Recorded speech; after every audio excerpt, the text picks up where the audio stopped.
Yo, what's up? I got a really good question today on YouTube, and it was about vegetable oils. Are vegetable oils really good for us? And my emphatic reply is no, they're not good for us.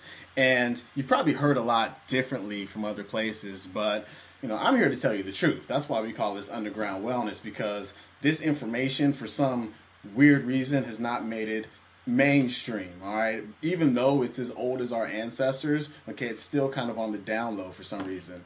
Now, we've been told that we should stop eating saturated fats, okay, to cut the skin off our chicken, to not eat butter, to not eat coconut oil or lard and whatnot. And we've been told to replace those with corn oil and safflower and sesame and soybean and canola oils, all right, polyunsaturated oils. Well, that's completely wrong. All right. If you actually look at our whole heart disease epidemic thing, during this epidemic, vegetable oil consumption has gone up 300%. It's tripled. Saturated fat, the bad fat consumption, has gone down. And at the same time, heart disease has gone up. All right. Want me to rewind that? Vegetable oils gone up. They tripled. Saturated fat has gone down and heart disease has gone up. Now, you don't have to be a rocket scientist to figure this thing out. Our ancestors ate tons of butter, tons of coconut oil, all right? If you look at old cookbooks, that's all they really asked for. Butter and whatever, that's your recipe. And people didn't get heart disease, okay? But now we've got, heart disease, and at the same time, sugar. We eat sugar in just monumental monster proportions, okay? We consume vegetable oils in monumental proportions like never before. Now, here's the deal. When you heat up a vegetable to turn it into an oil, when you press it, it generates heat. Generating heat to a polyunsaturated fat is like kryptonite because it makes it go bad. It makes it go rancid. Polyunsaturated fats are unstable under high temperatures. So when you eat a rancid fat, it causes a whole bunch of issues in the body. Mostly it causes inflammation, and it also causes massive free radical damage, which causes heart disease. Okay? Vegetable oils they're not supposed to be pressed with heat. All right? And actually the pressing of it, since it makes them go rancid, makes the oil stink. They make them real funky. And they have to put the oils through a deodorization process just, so they don't stink anymore. All right? This is what we're dealing with on a daily basis. Secondly, you've got omega-6 fats. Okay? You probably haven't heard too much about those. And you've got omega-3 fats, which are the good ones. Okay? Now, you want to have a ratio of omega-6s to omega-3s of 1 to 1, okay? That's ideal. 4 to 1 is good, okay? You know what our ratio is now?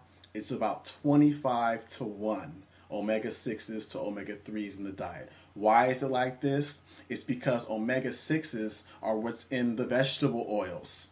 Okay, all right. What happens when you take in this omega-6s? You get something called an arachidonic acid cascade. That's just a real technical way of saying you're going to get a lot of inflammation, you're going to get arthritis, you're going to get heart disease. Okay, that's what that means. And so you want to cut down on the vegetable oil intake and increase your omega-3 intake, and that's through like fish oils, and my favorite thing of all time, cod liver oil. All right. And actually, since we're talking about heart disease, most people don't know, if you look at the plaque in an artery, 27% is saturated fat.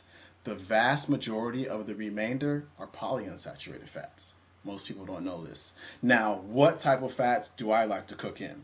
All right.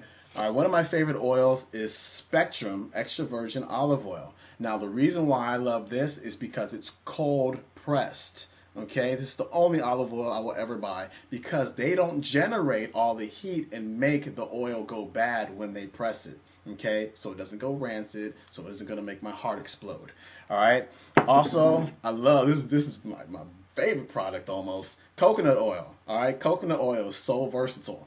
All right, you guys are going to think this is kind of weird, but I like to rub it all over my skin, and I rub it on my head after I shave my head. All right, it keeps my skin just like glowing. I mean, look at it. All right, I'm metrosexual. I'm just gonna keep it real. This is good if you're a metrosexual trying to keep, you know, your skin real nice. All right, coconut oil. And hey, you guys probably didn't know this either.